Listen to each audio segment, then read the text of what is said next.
Hello and welcome to a VO's Journey podcast. My name is Anthony Pica. This show is all about helping the new and upcoming voiceover artists grow their business and sidestep all of the crazy things that I seem to step on. It is episode 191. It is the 14th of December.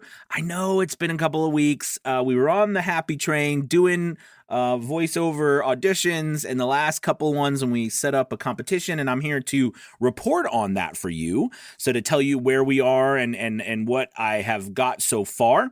And also, I want to talk to you today about a question I got, and that was how to start getting clients as a newbie. I think that's a great question. So we're going to talk about it today on the podcast. All right, let's do it. This is VO's Journey.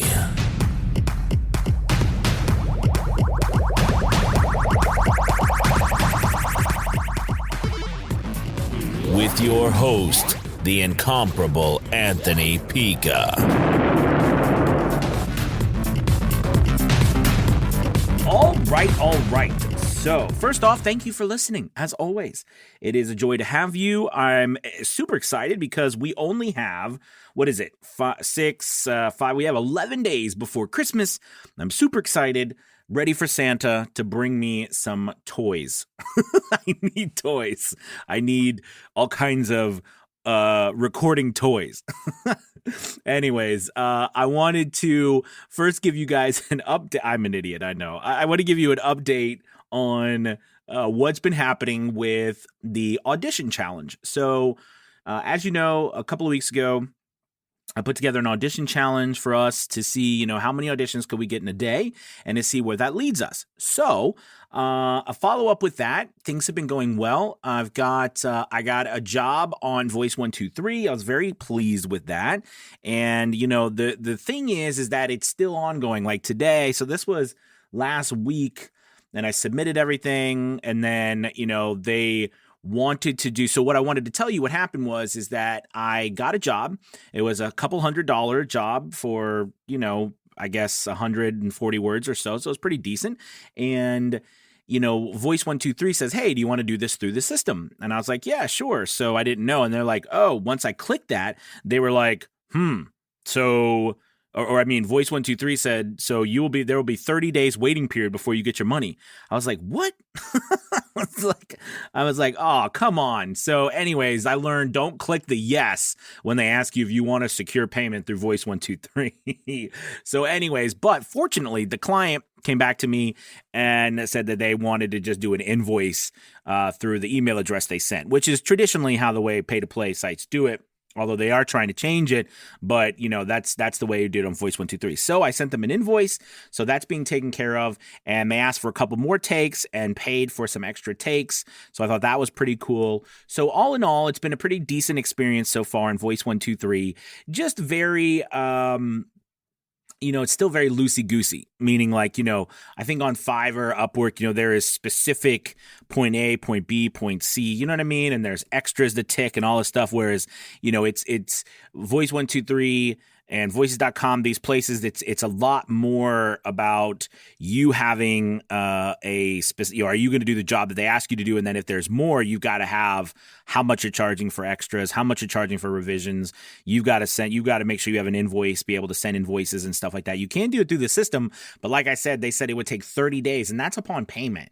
So if they don't pay up front, you know what I mean, and it takes a while, who knows? It could be 30 days. It could be a month or 2 months before you get money, and not good. I don't like that at all.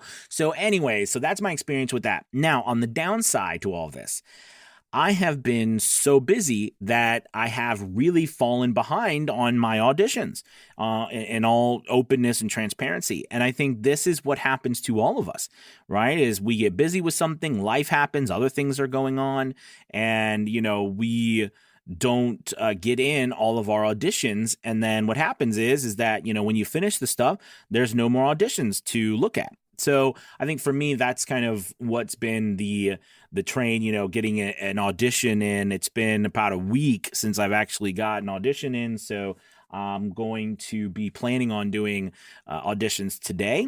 And I wanted to do this podcast, though, before I jumped into that so I could give you an update on what's happening. Now, moving forward by the way, depending on where you are with your auditions, if you kind of hit a wall like I did and you got off track, let's get back on track. We've got the 14th of December, so we've got 17 days until the end of December to the 31st. So let's see if we can get in 10 auditions a day for 17 days. So that would be 170 auditions.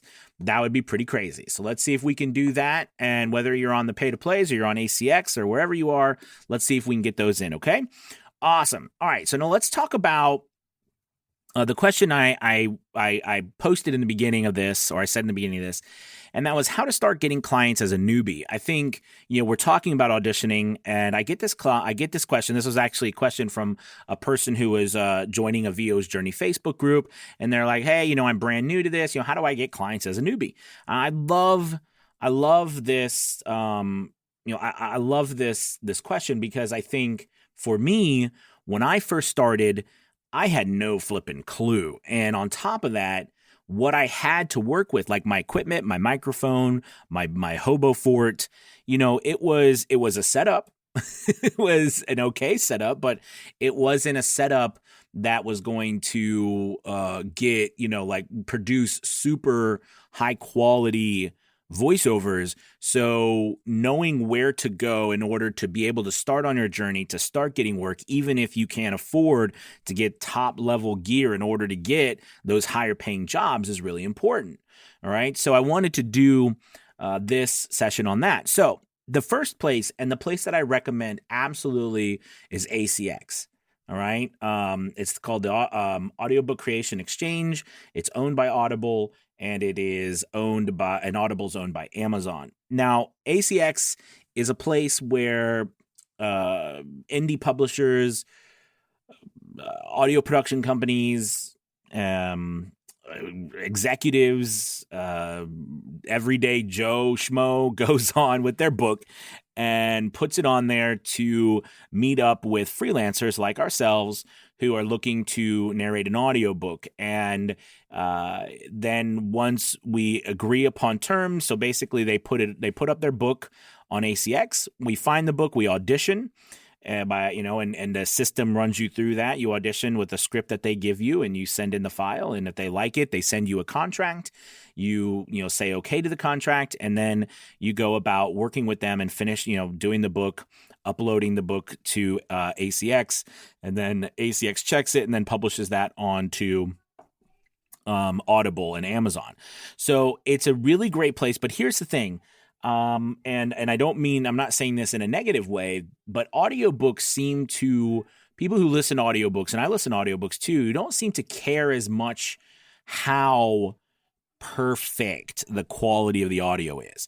I think because, you're in it, it's not a commercial. There's not tons of other stuff going on. And I think if we agree that when we're listening to an audiobook, right, we're listening to the narrator's voice and not necessarily how great the background is. I mean, if you've listened to any audiobooks, you know what I mean. I mean, sometimes it sounds like they're in an echo chamber. Sometimes it sounds like they've cut off everything under 200 hertz, which gives you that radio kind of feel, that tinny radio feel, you know what I mean, that we hear a lot. I hear that a lot on audiobooks. And got to understand too, it's a feeling. Right? There's a feeling, a muffled sound. It's also a feeling that you get from the book, okay, that you're trying to convey because it's a production. So, when I started, that's where I kicked off my career, was on ACX, because, I had a $40 snowball microphone, one of those ones that's a circle. I got the black edition, and, I didn't even know how to use it. It had it had a couple switches on it for a boost or something, like a 6 dB boost or something. I didn't even know what any of that was. So I was clicking clicking the buttons back and forth on the thing, and I'd be like, "Oh, this sounds louder," whatever. I had no idea. So as I was recording it, I didn't know what I was doing, and I was total newbie. So I picked that platform, and you know what? I got work on that platform. And that's the reason why I'm recommending it for you too, if you're brand new, is that is a place where you get work. Now, here's the thing. I want to point out that I put together a process of getting the right books on ACX. If anybody has been on ACX before, or you've been in a group, or you've heard things about ACX, especially recently, there's been, some definite things and problems that people have had with ACX. And, maybe there's been some scams and things going on. And I think a lot of that has to do, well, one, ACX needs to do a better job. But two, having a criteria in place, right? Having this is what I'm looking for.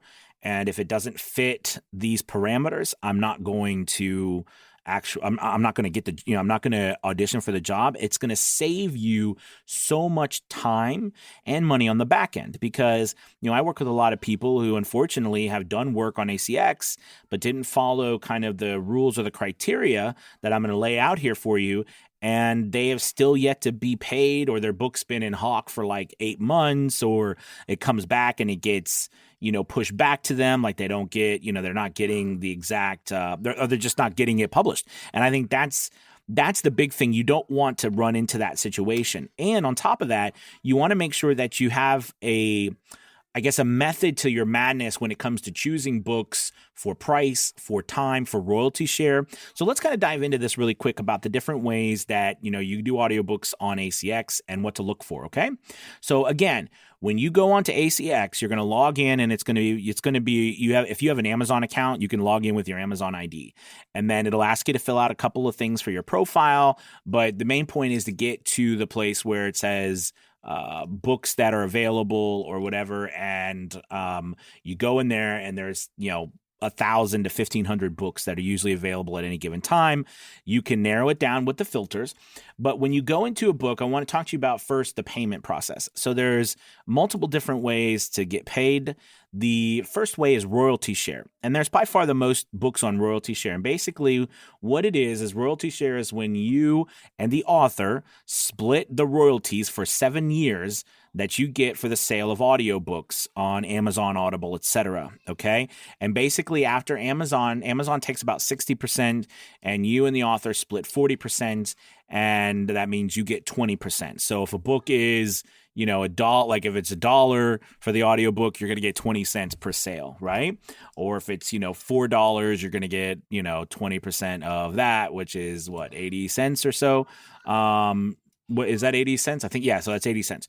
So I think the important thing is to just note that with royalty share, it can really be troubling, because if you get a book that is like 8 hours, 10 hours, 12 hours, and it says royalty share, you've got to be careful, because, books take a long time to do, right? And you don't want to spend all of this time doing a book, working really hard on the audio, submitting it, and then all of a sudden, you are sitting here waiting, all right, to make any money, because remember, royalties are on the back end. So you won't even make money for about 2 months, because that's about the time it takes them to pay you, right? They're a month behind in payments, and then it's like the end of the second month. So, it takes a while to get paid. And heaven forbid, the book is not selling at all, right? You might do a 10-hour audiobook that takes you like 40 hours, and then you don't actually make any money, right? So that's a big problem. So my recommendation is this when you're looking at royalty share books. I used to do a lot of royalty share books, but I had a method to my madness, and here it is. First off, don't do any books for royalty share over 3 hours. Only do them under 3 hours. That's the first thing.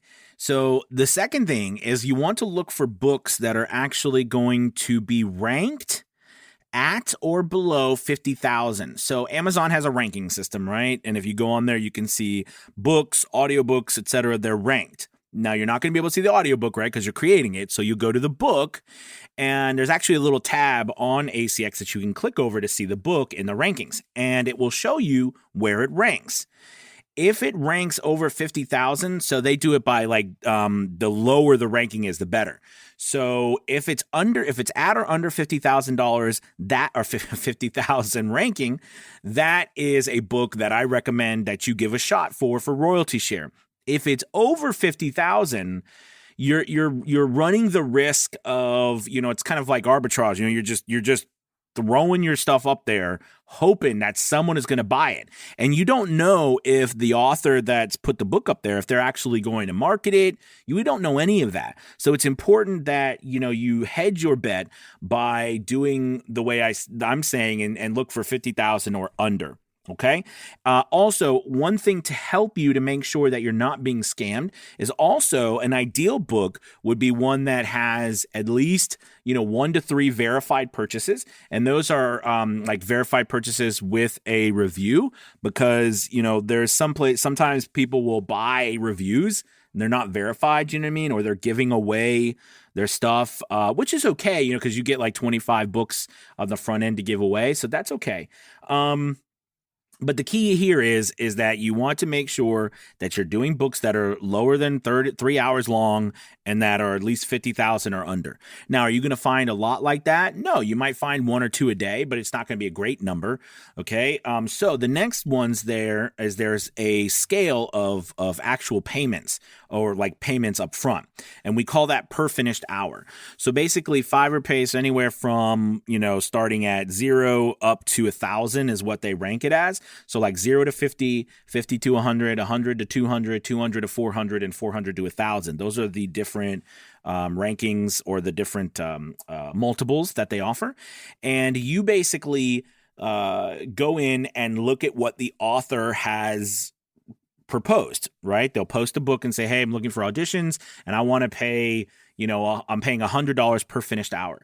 That means that per finished hour is a finished hour of audio. So if the book is, let's say it's 20,000 words, okay, that's about 2 hours, a little over two hours, okay? And at this point, that's going to be that's finished hours. So that's what finished hours basically means, how long the book is after you've recorded everything and you are done recording. That's what that means. Okay. So if it's $100 per finished hour and it's 2 hours, it's going to be $200.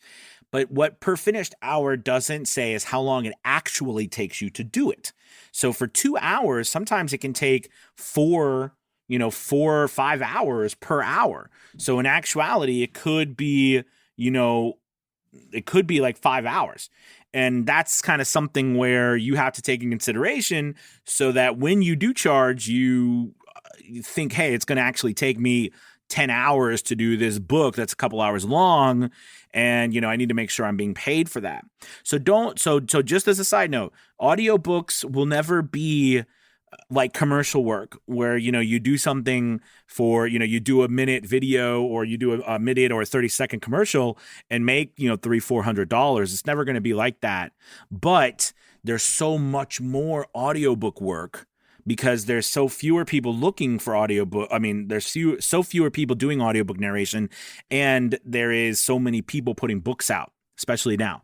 So that's something that, I recommend. And when you go to do pricing, like if it's a per finished hour cost, it doesn't matter what the ranking of the book is. Most likely the book is brand new anyways. So it doesn't really matter, because you're going to get paid up front. Now, here's something to help you not get scammed. If you do per finished hour, you make them pay half up front, okay, and then half upon completion. You can even say, hey, I accept everything up front. You have to pay me all up front.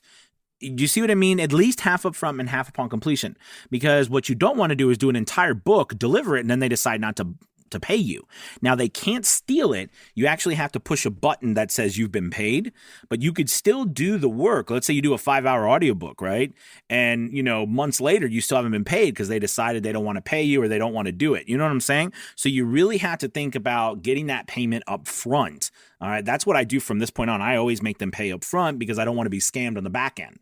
So that's a way to do it. And because I put these, I guess, safeguards in place, it really changed the way I got audiobooks, and also if I had ever a fear about, getting into or getting scammed. So I hope that this has helped you with, getting onto ACX. And even if you're a veteran, or even if you're someone who has been on ACX for a little bit, right, you still realize that, hey, I need to have some sort of system, okay, that I have so I don't get scammed on ACX either. All right. And this system that I'm telling you now is an absolute perfect way to make sure that you don't get scammed. And again, make sure if you're doing royalty share, you follow those strict rules. And if you're doing per finished hour, you make sure that you do not do work unless you get half payment up front. Okay? All right. Well, hey, listen, thank you guys so much for listening. I really appreciate it. If you get an opportunity, head over to iTunes and do a review if you would like, and I would appreciate it. Also, take a moment to head over to VO's Journey. If you haven't seen, we got a new Marketing 101 course. It's absolutely fantastic, helping a lot. And I also just put up an Upwork 101 course. Okay. And I think that is a fantastic course as well. And I think it would help a bunch. So thank you guys as always for listening. I hope you have a wonderful day. Get to auditioning. I know I will. And I'll talk to you soon. All right. Bye-bye.